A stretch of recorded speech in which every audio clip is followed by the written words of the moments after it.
Welcome back to the Weekend Warrior Show Recap Podcast. I'm Ty from the Unemployed Architects. This week, got a few different shows to talk about. I played 3 shows this last weekend. It was Labor Day, so it's a pretty lengthy weekend. I did Friday night at the Hungry Moose in Peoria. That was a new spot for me.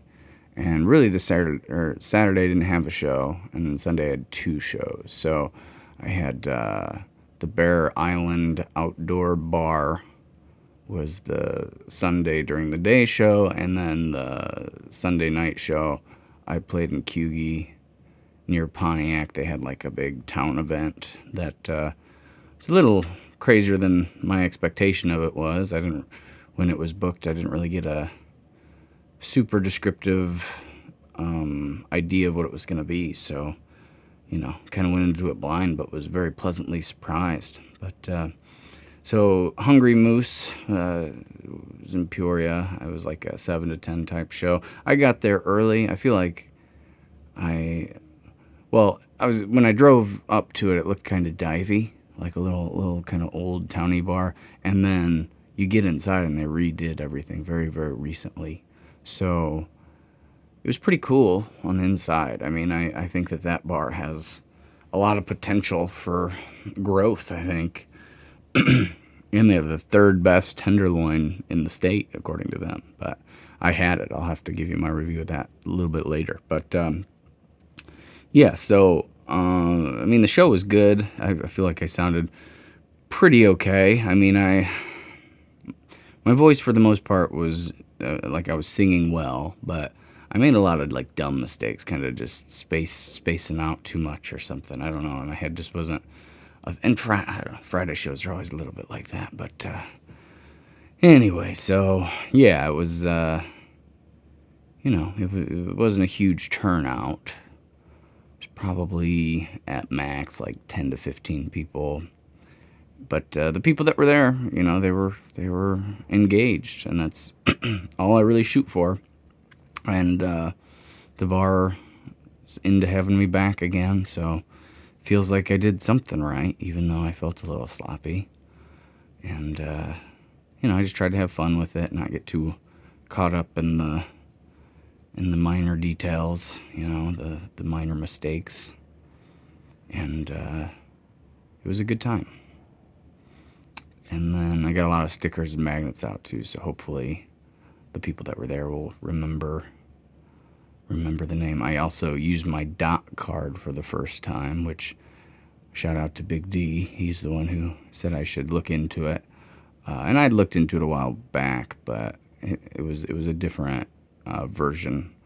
And it was like subscription based. You had to pay a monthly fee. But this one I just got as a dot card. You essentially just put it near somebody's phone, especially if it's a newer one. It has a QR on the back, so you can scan that no matter what. But most of the time, you just put it near somebody's phone, and like all your streaming and social media stuff will just pop up on their phone, and they can go and follow you on every platform. So I don't know. I thought that was pretty cool. It was the first time I used it, and a couple people in the crowd, and it worked. I was kind of thinking it would be like a little bit more spotty. But, yeah, that was cool. And hopefully got some new Peoria fans out of it. And Saturday, since we didn't have a show, I kind of intentionally left it open since I knew I had the one Sunday. And it was at this, like, Bear Island resort up in Utica. And it's Lo's birthday. It's Friday today, so it was Wednesday was her birthday. So we kind of were going to just stay there and stay the night and hang out.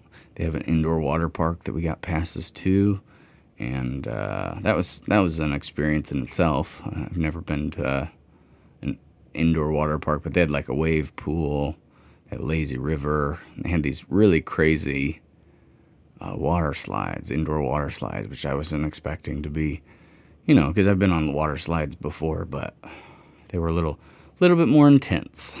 And it went black, like goes black, completely dark in a couple spots, and it was pretty intense. It was fun. And They had two different ones, so we went down each of those. And then we stayed at an Airbnb not far from the resort, which was really just a B&B, I think, ultimately, that they posted on Airbnb. And it was an old house, like a very old house, and it was like a mansion almost, I would say. And it was just huge, and really well maintained yard and backyard, and all this stuff is near like Rock Island, or like Matheson State Park. So lots of cool landscapes in the area, like rocky kind of hills, and I don't know, it was cool. And so we stayed there that night, and then we had the show Sunday. Show was 2 to 6. We went out to breakfast at a diner, which was actually really good. After we checked out of the Airbnb, in I think it was Oglesby, and so we got to the show around noon, and it was a 4-hour set, which was a long one. And the outdoor bar, I mean, the whole resort was like this huge, crazy, like so many things. They had like a mini golf course, like a outdoor water park that wasn't really in use, an amusement park, a bar, some restaurants, that crazy indoor water. So I mean, it was pretty elaborate. The bar though was, it just looked like a little island, like a beach bar kind of thing. And I don't know, we didn't need a ton of gear. It was like kind of small.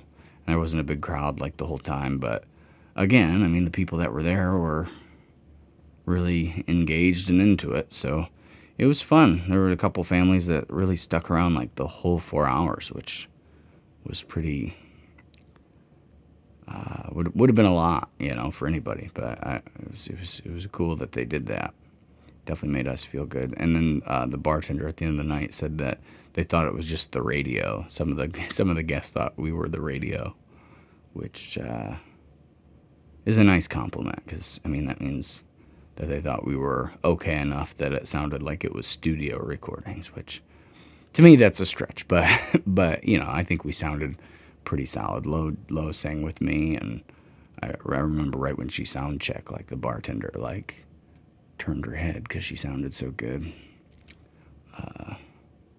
But yeah, that was a long set. It was kind of wore me out. 4-hour sets are weird too, because it's like you can't really, especially knowing that we had a 2-hour set later. It was like I didn't want to, I didn't want to like push it too hard, because I wanted to have a voice later. I wanted to have energy later. I mean, even in a regular 4-hour set where you don't have another show, you're still kind of conserving. You're conserving a little bit for the end, and so we were conserving like the whole time, and even at the end. But it was kind of a bummer, because they called last call at like around 5 o'clock, and we were there 2 to 6. So it's like everybody started kind of filing out around 5:30.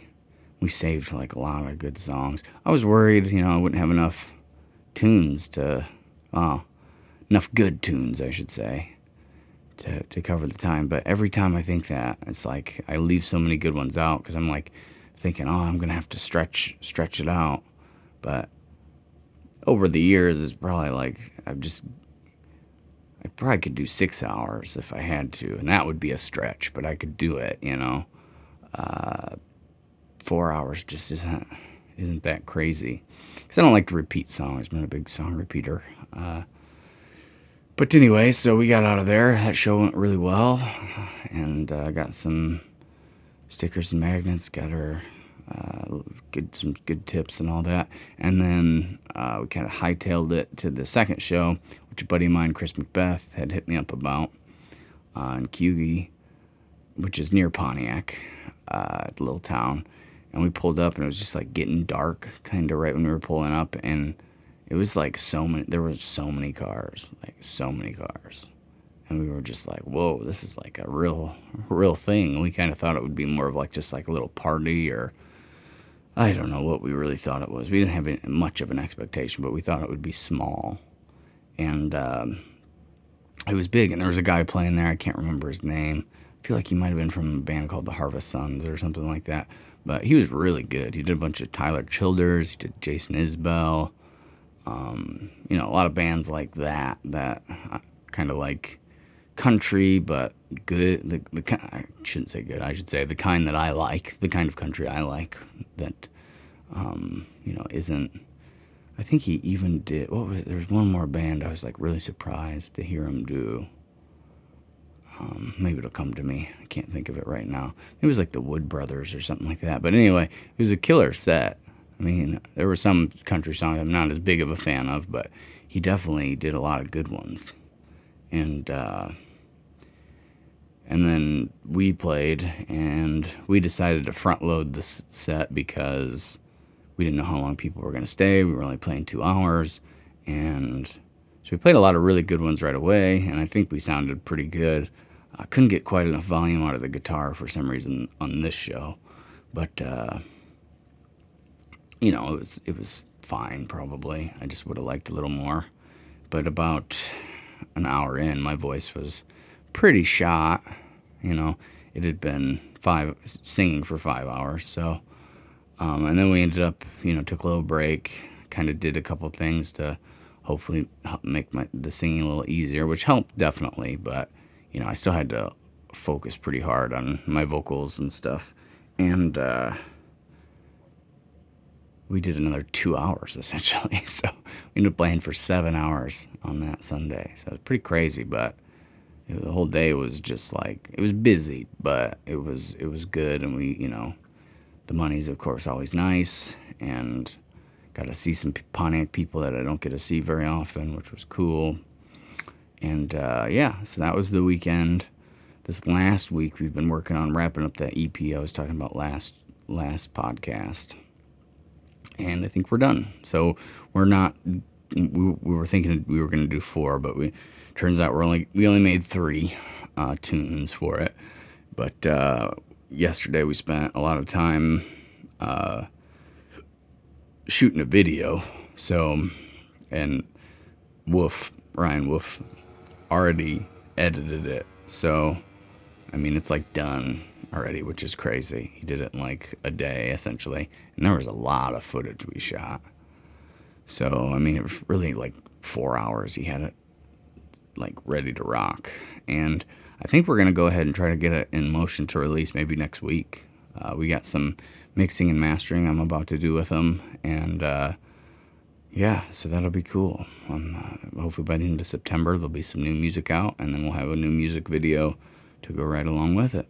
So tonight I got the Neon Bison in Peoria, and then tomorrow we're playing Tablepalooza, and that's a festival down south. We'll probably go pretty early and hang out, watch some of the music and stuff.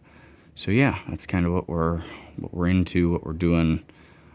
Pretty excited for you guys to hear a couple of these new tunes with the side project, which I think I mentioned this last week, but it's called Maybe Another Time. That's what the project's called. And then the EP 605 and a half, that's going to be coming out hopefully soon. Hopefully it'll be in the radar, in the ether before you know it. So as always, I appreciate anybody who takes the time to listen. That's what's been going on with me, and I will talk to you probably soon. All right, have a good one. Bye.